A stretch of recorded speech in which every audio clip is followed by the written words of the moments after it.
Почитувани, владата вонредно расправаше поради недостигот на енергенси за обавување на јавниот сообраќај на територијата на град Скопје, при што беше констатирана лошата состојба и недостиг на гориво за потребите на јавното сообраќајно предпријатие, при што владата се вклучи во решавање на овој проблем.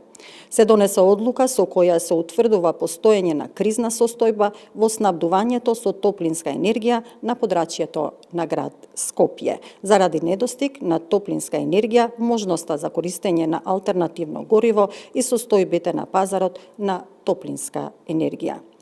Со ова се овозможува да се позајмат на градот Скопје дел од нафтените резерви на државата. Денес, меѓу другото, Бирото за јавни набавки донесе одлука со која се исполнети условите за спроведување на постапка со преговарање без објавување на оглас за да се скрати периодот за набавка на дериватот потребен на градот Скопје. Со ова, владата го затвара прашањето со настанатата потешкотија во работењето на градското предпријатие за јавен сообраќај.